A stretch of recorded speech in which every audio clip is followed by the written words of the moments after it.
Daripada kamu buang-buang uang untuk Hotman Paris yang udah kaya, ya mending uangnya kasihlah ke mbak-mbak Alfamart yang sudah menyelamatkan, yang sudah membuat video ini viral di mana-mana dan jadi konten gratis gitu kan. Kasihlah uangnya ke mbak-mbak ini gitu.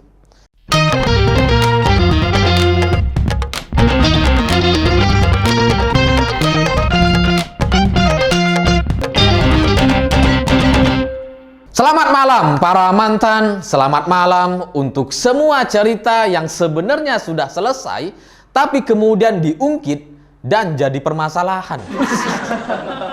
Cerita-cerita semacam itu bagi saya jadi mirip sekali dengan cerita video viral ibu-ibu yang ketahuan ngambil coklat di Alfamart.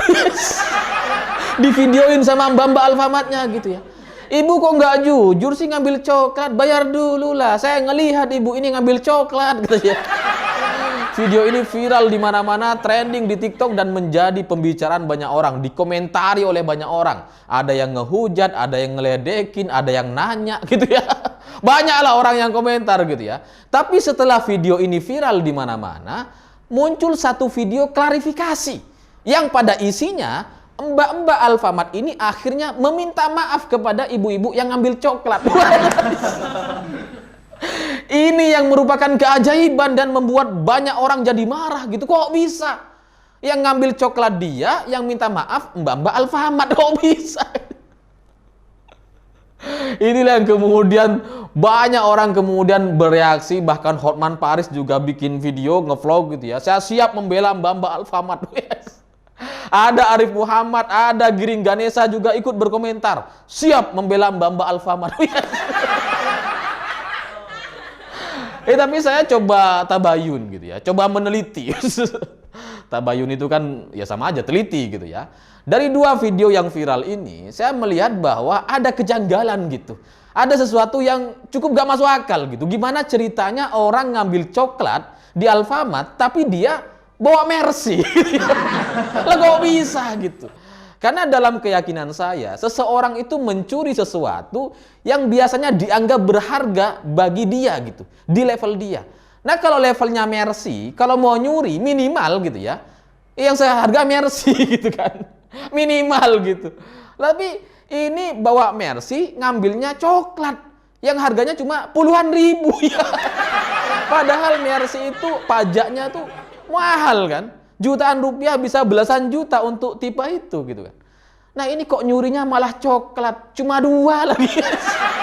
Gak masuk akal bagi saya ya, meskipun di sisi lain kita gak boleh tutup mata gitu, karena ada juga orang yang punya Mercy ngambil panci, ada. Ada orang tuh kolektor Mercy, wah banyak mobil Mercy-nya, ngambil panci tapi di penjara sekarang orangnya gitu ya. Ya meskipun di penjaranya bukan karena ngambil panci, tapi udah masuk penjara gitu ya.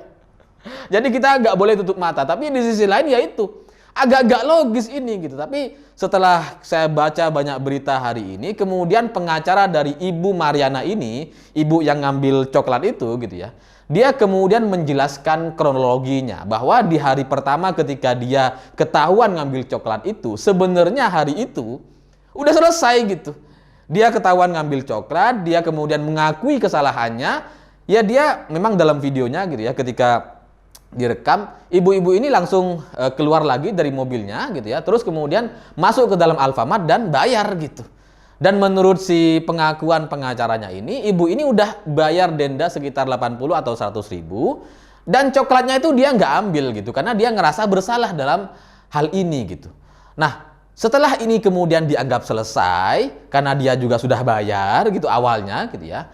Ya udah dia pulang aja biasa aja ke rumah gitu. Nah, keesokan harinya videonya viral di mana-mana, ketahuan ditonton sama anaknya di TikTok gitu ya. Ya terus anaknya nanya dong ke ibunya, "Kok bisa ibu ngambil coklat ini?" Gitu ya.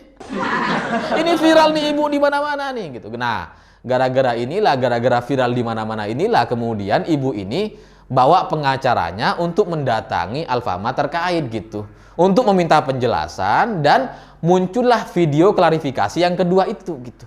Karena dalam klarifikasi yang kedua itu kan sebenarnya saling meminta maaf gitu.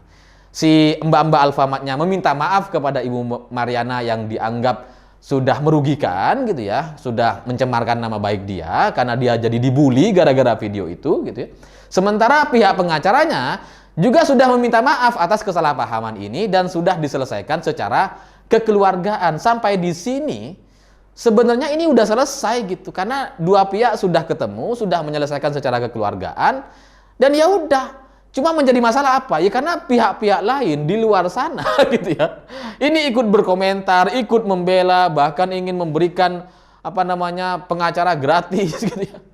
Ini yang kemudian jadi kemana-mana gitu. Nah, terkait ibu-ibu ini yang ngambil coklat di Alfamart ini, bagi saya secara pribadi, saya pikir ini juga adalah masalah yang mungkin dialami oleh banyak orang gitu. Mungkin kita mungkin juga pernah tuh beli sesuatu, kemudian karena banyak pikiran atau lupa, lagi stres, atau mungkin juga mengalami gejala kondisi kejiwaan tertentu yang disebut sebagai kleptomania gitu ya. Jadinya lupa gitu, lupa untuk bayar. Nah, kita semua, saya pikir pernah gitu, pasti pernah sekali lah minimal dalam hidup gitu ya, lupa bayar gitu. Pernah nggak sih? Ya minimal ke toilet lupa bayar gitu kan. Pasti pernah gitu. Nah jadi pada intinya menurut saya ini masalah yang sepele gitu ya, masalah lupa bayar dan kemudian sudah diselesaikan secara kekeluargaan, ya sudah gitu. Karena dalam pernyataan pengacaranya gitu ya, saya akhirnya paham maksudnya gitu ya. Si pihak pengacara ini memunculkan klarifikasi video permintaan maaf dari mbak-mbak Alfamart ini itu dengan tujuan untuk mengcounter video yang pertama. Video pertama itu yang videonya memvideokan ibu itu terekam kamera ngambil coklat gitu, yang kemudian dibully banyak orang. Makanya kemudian muncullah klarifikasi bahwa ini sudah diselesaikan secara kekeluargaan. Nah, cuma mungkin salahnya dalam hal ini menurut saya gitu ya, ini klarifikasinya ini kurang kekeluargaan gitu. Gimana caranya kalian bilang klarifikasi atau ini sudah diselesaikan secara kekeluargaan, tapi bentuknya, formatnya kayak lagi ngintimidasi, kayak lagi ngancem-ngancem gitu. Karena dalam bertahun-tahun kita itu diberikan video-video kayak gini, itu kan biasanya video-video yang persekusi gitu. Video-video permintaan maaf kayak gini, itu biasanya video-video FPI, HTI yang nggak terima Rizik dibully gitu ya, dikomentari, kemudian didatengin sama FPI gitu. Biasanya kayak gini gitu. Nah, kemarin ketika video ini viral, permintaan maaf mbak-mbak ini kepada Ibu Mariana gitu ya, itu yang kemudian dalam keyakinan banyak orang sudah terbentuk opini kita gitu bahwa ini kayaknya intimidasi nih. Jadinya banyak orang meyakini bahwa ini intimidasi, pengancaman dan sebagainya, padahal dalam pernyataannya nggak ada gitu. Dan si mbak-mbak Alfamart ini sudah mengakui bahwa dia salah sebenarnya ketika dia membagikan video tersebut gitu. Karena masalahnya sudah selesai, ngapain diupload gitu, ngapain diviralkan di mana-mana gitu. Ya untuk kebutuhan konten bagus gitu, jadi viral, jadi trending, banyak yang komentar. Tapi kan jadinya mempermalukan si ibu yang sudah menyelesaikan permasalahannya. Jadi mestinya memang video ini itu dijadikan konten yang nggak perlu orang tahu gitu, dia simpan sendiri gitu sebagai pengalaman pribadi gitu. Atau kalaupun mau diupload, ya dia harus kasih keterangan gitu bahwa ini sudah selesai, ini sudah dibayar sama ibu itu gitu. Cuma terjadi kesalahpahaman dan sebagainya. Tapi karena nggak ada keterangan-keterangan itu, inilah yang kemudian jadi permasalahan. Dan menurut sisi pengacaranya, konten yang sudah viral harus dijawab dengan klarifikasi yang juga harus sama-sama viral. Nah, inilah yang terjadi gitu.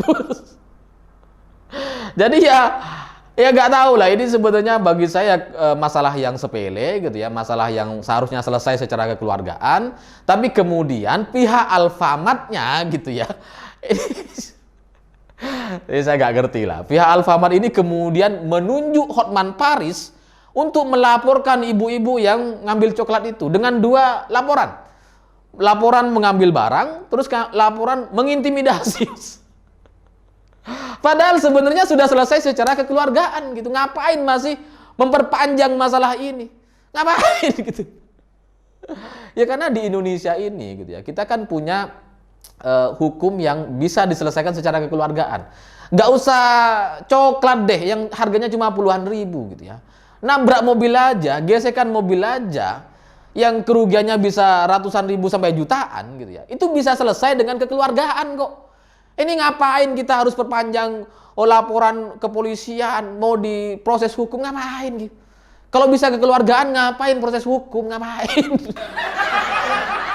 Ini kan bukan masalah yang terlalu besar gitu. Ini cuma masalah kesalahpahaman, dan dua-duanya antara Ibu Mariana dan Mbak Alfamart ini udah sepakat untuk saling minta maaf, ya sudah gitu. Ngapain kita perpanjang gitu. Nah, kalau dari sisi Hotman Paris yang mau ngebelain mbak-mbaknya, ya itu urusan pribadi dia gitu ya, terserah dia lah. Tapi kalau pihak Alfamartnya juga malah memposisikan diri seperti netizen yang ingin melawan ibu-ibu pakai Mercy, itu kan nggak masuk akal bagi saya. Harusnya pihak Alfamart itu lebih arif, lebih bijaksana gitu. Karena dalam hal ini, dalam kasus ini, dia itu harus harus menarik simpati publik yang sebesar-besarnya gitu. Bukan malah melawan ibu ini dengan jalur hukum gitu. Kalau saya jadi direktur Alfamart gitu ya, saya akan temui mbak-mbak Alfamart ini, temui Ibu Mariana itu, kemudian ya ngobrol bersama gitu, bikin klarifikasi yang lebih kekeluargaan, misalkan sambil makan-makan, sambil bercanda gitu ya. Kalau perlu ya mbak-mbak Alfamart ini dikasihlah uang, dikasih reward gitu ya, 2 atau 3 kali gaji, dikasih bunga lah. Ya terserah, bunga bank atau bunga beneran gitu ya, karena ya dia ini kan bekerja untuk Alfamart gitu ya, dan kemudian daripada Alfamartnya bayar Hotman Paris yang harganya mahal gitu kan, ngapain, gak ada gunanya, mbak-mbak ini juga gak dapat manfaatnya kan setelah itu gitu ya.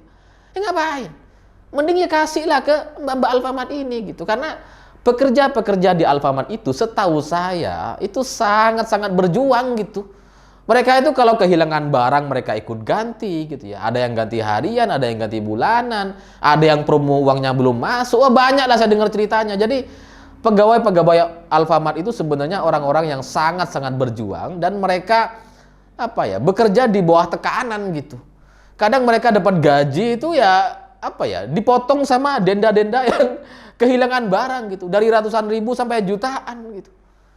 Itulah fakta-fakta yang terjadi di lapangan. Jadi kalau Alfamart hari ini memposisikan diri ingin membela karyawan, ya bener gitu. Ya cuma apa iya caranya kayak gitu? Daripada kamu buang-buang uang untuk Hotman Paris yang udah kaya, ya mending uangnya kasihlah ke mbak-mbak Alfamart yang sudah menyelamatkan, yang sudah membuat video ini viral di mana-mana dan jadi konten gratis gitu kan. Kasihlah uangnya ke mbak-mbak ini gitu. Karena dalam pantauan saya gitu ya, mbak-mbak Alfamart ini adalah orang yang sebenarnya mudah sekali dibahagiakan. Iya kan gitu, mereka kan gajinya berapa sih gitu ya. Kemudian ada ancaman pemotongan kalau kehilangan barang gitu kan. Dan mereka ini orang-orang yang masih muda-muda gitu ya. Di Alfamart, Indomaret tuh semua sama lah. Kalau sudah tua itu otomatis harus pensiun soalnya gitu ya. Setahu saya ada usia tertentu yang nggak membolehkan orang bekerja lagi di Alfamart. Makanya kita kalau lihat Alfamart itu semuanya muda-muda, mbak-mbak, mas-mas yang masih muda-muda gitu ya. Karena memang targetnya itu, kalau sudah agak tua dikit langsung harus keluar gitu.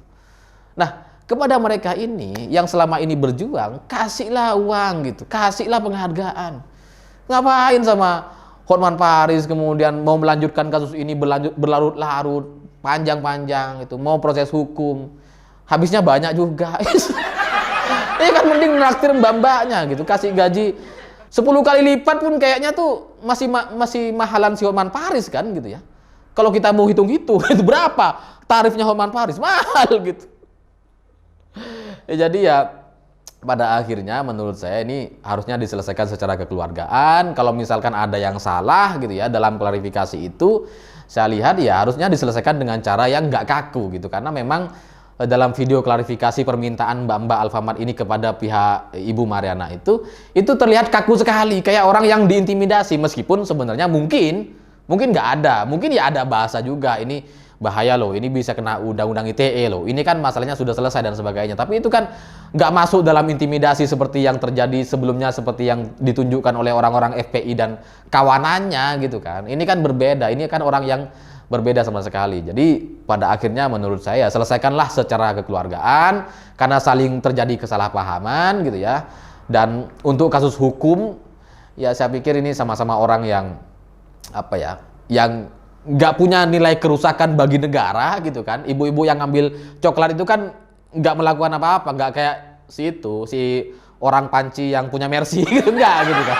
Kalau dia emang bikin kerusakan, jadi ya udah kita selesaikan secara keluargaan. Dan di sisi lain orang-orang yang dalam kondisi tertentu gitu ya, yang mungkin stres, punya penyakit tertentu, seperti ibu ini kita nggak tahu gitu ya, apakah karena stres, emang lupa, pikun, atau ya karena faktor usia, atau ada kleptomania dan sebagainya, yaitu yang harus diperiksa dan diperbaiki ke depannya agar tidak terulang lagi kasus-kasus seperti ini. Saya pikir itu. Terima kasih sudah menonton. Jangan lupa subscribe, like, dan komen. Begitulah kura-kura.